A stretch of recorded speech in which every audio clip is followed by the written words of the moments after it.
बहुत गांव में एक रघु नाम का किसान अपनी बेटी गंगा के साथ रहता था। रघु की धर्म पत्नी की मृत्यु गंगा के बचपन में ही हो गई थी। रघु ने गंगा को पालने की खातिर कभी भी दूसरी शादी नहीं की और स्वयं ही गंगा का पालन पोषण कर उसे बड़ा किया। अब गंगा जवान हो चुकी थी। गंगा बहुत खूबसूरत होने के साथ साथ बहुत समझदार भी थी। सारे गांव में उसकी खूबसूरती और समझदारी के चर्चे थे। आज रघु को खेत जाने में बहुत देर हो चुकी थी, इसीलिए वो गंगा से बोला, अरे गंगा, अभी तक तेरा खाना नहीं बना। मुझे खेत जाने के लिए देर हो रही है बिटिया। हाँ बाबा, वो चूल्हे की लकड़ी गीली थी ना, तो इसीलिए आज खाना बनने में देर हो गई।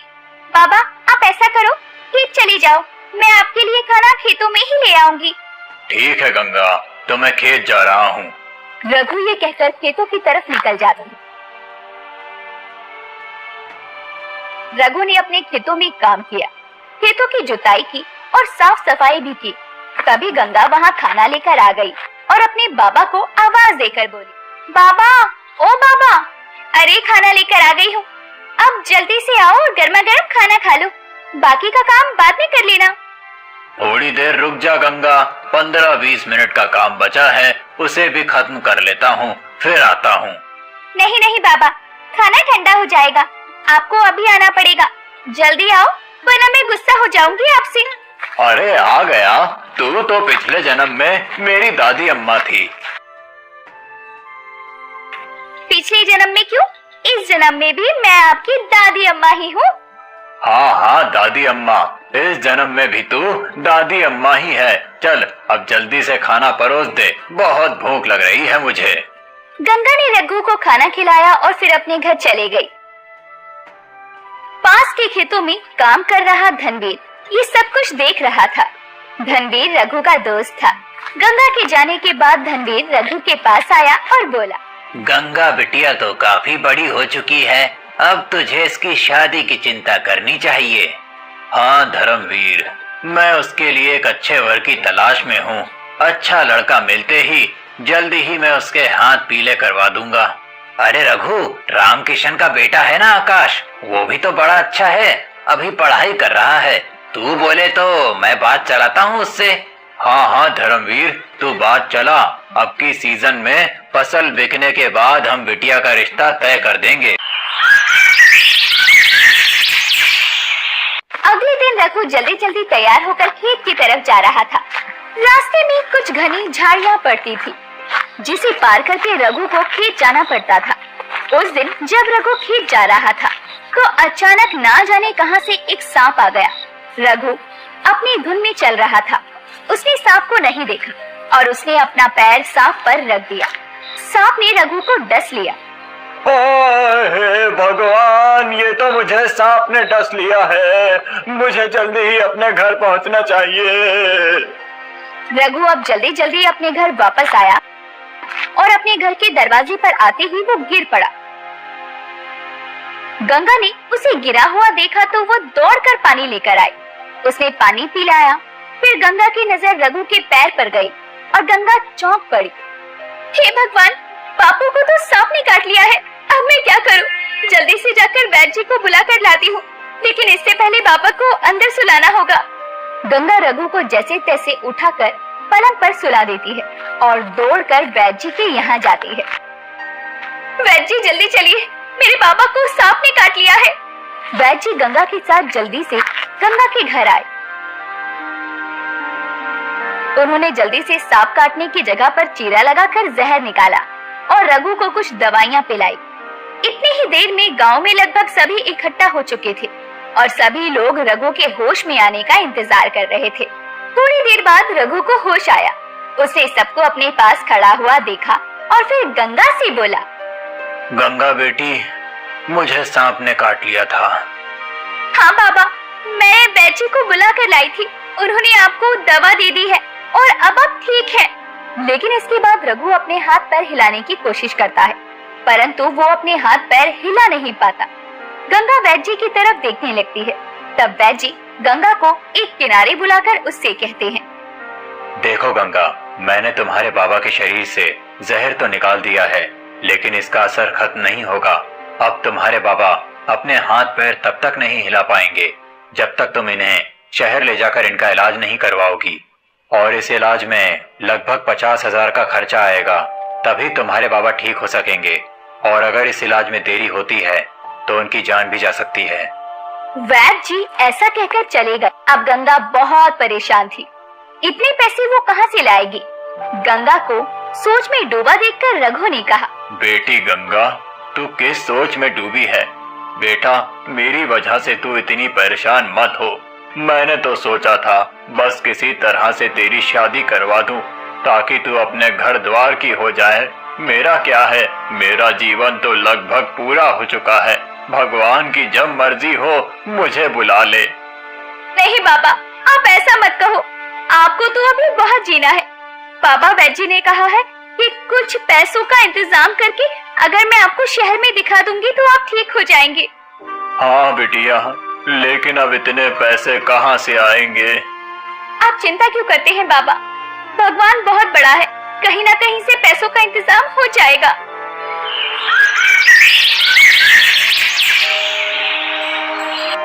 अगले दिन गंगा अपने दोस्त आकाश से मिलती है और उसे सारी बात बताती है।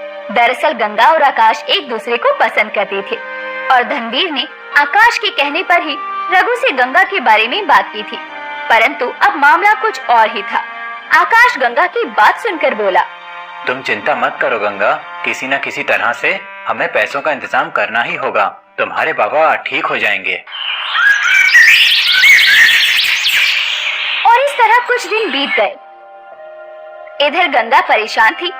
एक दिन गांव के चमन चाचा रघु पास गया और बोला, रघु, हमारे गांव के जमींदार है ना करण सिंह, उनकी पत्नी का पिछले साल देहांत हो गया है। उन्हें तुम्हारी बेटी गंगा बहुत पसंद है। उन्होंने रिश्ता भेजा है, अगर कहो तो मैं बात करूं। वो तो ठीक है चमन भैया, लेकिन जमींदार जी की उम्र बहुत ज्यादा है। हाँ, लेकिन उनके पास पैसे भी तो बहुत ज्यादा हैं। गंगा वहाँ जाएगी तो राज ही करेगी। उनके 2 बच्चे हैं, एक लड़का 10 साल का और एक लड़की 8 साल की। बच्चों को माँ मिल जाएगी और गंगा को भी एक जीवन साथी मिल जाएगा। भगवान ना करे अगर तुम्हें कुछ हो गया तो बेचारी गंगा तो दुनिया में अकेली ही हो जाएगी। इसीलिए सोच समझकर जवाब दो। हाँ, लेकिन मैं एक बार गंगा से तो पूछ लूं। गंगा अभी नादान है, तुम उसे समझाओगे तो वो जरूर समझ जाएगी। इसके अलावा मैं भी गंगा से बात कर लूंगा। ठीक है चमन भैया, फिर आप बात चला कर दे। चमन वहाँ से निकला ही था कि बाहर गंगा मिल गई। गंगा को देखकर चमन ने गंगा को करण सिंह के रिश्ते के बारे में बताया और साथ में ये भी कहा, देखो गंगा, करण सिंह ने कलावा भेजा है कि तुम्हारे बाबा के इलाज में जो भी पैसा लगेगा वो उसे जरूर लगाएगा और तुम्हारे बाबा को भी अपने पास रखेगा। बिटिया, अपने लिए ना सही तो अपने बाबा के लिए जरूर सोचना। वैसे तुम्हारे बाबा ने भी इस रिश्ते के लिए हाँ कर दी है। गंगा ये सारी बातें सुनकर बहुत चिंता में आ गई। अगले दिन गंगा ने आकाश को सब कुछ बताया। ये सब सुनकर आकाश बोला, नहीं गंगा, मैं तुम्हारी शादी उस बूढ़े जमींदार से नहीं होने दूंगा। तुमसे शादी सिर्फ मैं करूंगा। लेकिन आकाश, फिर मेरे पिताजी का क्या होगा? हमारे पास तो इतने पैसे भी नहीं है कि उनका इलाज करवा पाए और सही समय पर अगर उनका इलाज नहीं हुआ तो उनकी जान को भी खतरा हो सकता है और मैं ये नहीं देख सकती। गंगा, मुझे 2 दिन का समय दो। तुम्हारे बाबा के इलाज में लगने वाले पैसों का इंतजाम मैं 2 दिनों में कर लूंगा। ये कहकर आकाश अपने घर पहुंचा और अपने माता पिता को सारी बात बताई। साथ में आकाश ने ये भी कहा, पिताजी, अगर आपको एतराज ना हो तो मैं ये घर जमींदार के पास 50,000 में गिरवी रख देता हूँ और फिर शहर जाकर कुछ काम कर लूंगा और 50,000 इकट्ठे करके अपना घर छुड़वा लूंगा। ठीक है बेटा, तुझे जैसा ठीक लगे तू वैसा कर ले, हम तेरे साथ हैं। इसके बाद घर के कागज लेकर आकाश जमींदार के पास पहुंचा और उसने कहा, जमींदार जी, मुझे 50,000 की जरूरत है और गांव में आपके सिवा कोई भी इतने पैसे वाला नहीं है कि तुरंत मुझे 50,000 रुपए दे दे। मैं अपने साथ अपने घर के कागज लेकर आया हूँ। आप मेरे घर को गिरवी रख लीजिए और मुझे 50,000 दे दीजिए। अगले 4 महीनों के अंदर मैं आपके पैसे ब्याज सहित वापस कर दूंगा और अपने घर के कागज ले जाऊंगा। ठीक है आकाश, तुम मेरे गांव के हो तो मुझे तुम्हारी मदद करनी ही होगी। इस 50,000 का 4 महीनों के लिए 10,000 ब्याज भी होगा। तुम 4 महीनों में 60,000 ले आना और अपने घर के कागज ले जाना। आकाश पैसे लेकर सीधा गंगा के घर पहुंचा और पैसे गंगा को देते हुए बोला, गंगा, हम तुम्हारे बाबा को आज ही शहर ले जाएंगे और उनका इलाज कराएंगे। इधर गंगा और आकाश रघु को इलाज के लिए शहर लेकर गए तो दूसरी तरफ जमींदार को जब पता चला कि आकाश ने ये सारे पैसे इसीलिए लिए हैं ताकि वो रघु का इलाज करवा सके और गंगा की शादी जमींदार के साथ ना करनी पड़े, ये सुनकर जमींदार बौखला उठा और बोला, अच्छा तो ये बात है, लेकिन तब भी मैं आकाश को गंगा से शादी नहीं करने दूंगा। गंगा को मुझसे ही शादी करनी पड़ेगी। अब देखना आकाश, मैं तुम्हारे साथ क्या करता हूँ। दूसरी तरफ जमींदार के गंदे इरादों से और आकाश रघु का इलाज करवाते हैं। इलाज के बाद बिल्कुल ठीक हो जाता है और वो लोग गांव वापस आ जाते हैं।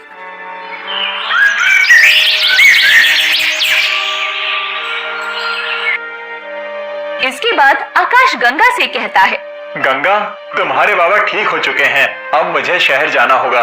मैं शहर जाकर कुछ काम करके 60,000 इकट्ठा करूंगा और जमींदार को देकर अपना घर छुड़वा लूंगा और वापस आकर तुमसे शादी करूंगा।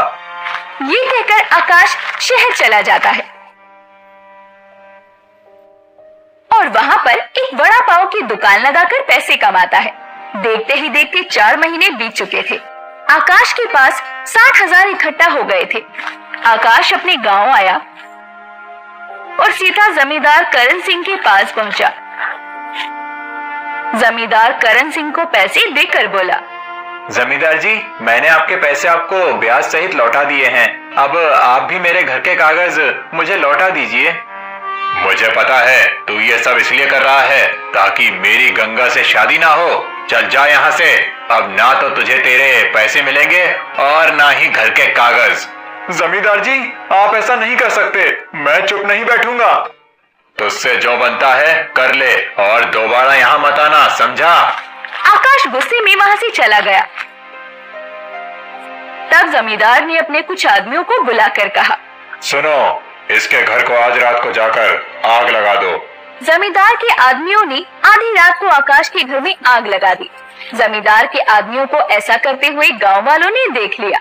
अब गांव वालों को बहुत गुस्सा आया। तभी उनमें से एक गांव वाला बोला, जमींदार ने तो हद ही कर दी है। अब आज उसने आकाश के घर में आग लगवाई है, कल किसी और के घर में आग लगवाएगा। अब समय आ गया है उसे सबक सिखाने का। हाँ, हम सभी लोग मशाल लेकर उसके घर जाएंगे और उसके घर को आग लगा देंगे ताकि ये रोज रोज का किस्सा ही खत्म हो जाए। और फिर सभी गांव वाले हाथों में मशाल लेकर उसके घर के बाहर पहुंचे। जमींदार को उसके आदमी ने इन सब बातों की खबर दे दी। वो घबराकर बाहर आया और बोला, गांव वालों, रुक जाओ, मेरे घर को आग मत लगाओ। मैं तुम लोगों से वादा करता हूँ कि आज के बाद मैं किसी के साथ अन्याय नहीं करूँगा। मुझे माफ कर दो और मैं तुम सभी के जमीन के कागज भी लौटा दूंगा। ठीक है जमींदार, इस बार तो हम तुझे माफ करते हैं, लेकिन अगली बार तूने कोई ऐसी हरकत की तो हम तुझे जिंदा नहीं छोड़ेंगे। जमींदार ने गांव वालों के कागज के साथ साथ आकाश के घर के कागज भी लौटा दिए। अब सभी गांव वाले बहुत खुश हो गए। सभी ने मिलकर आकाश और गंगा की धूमधाम से शादी करवा दी।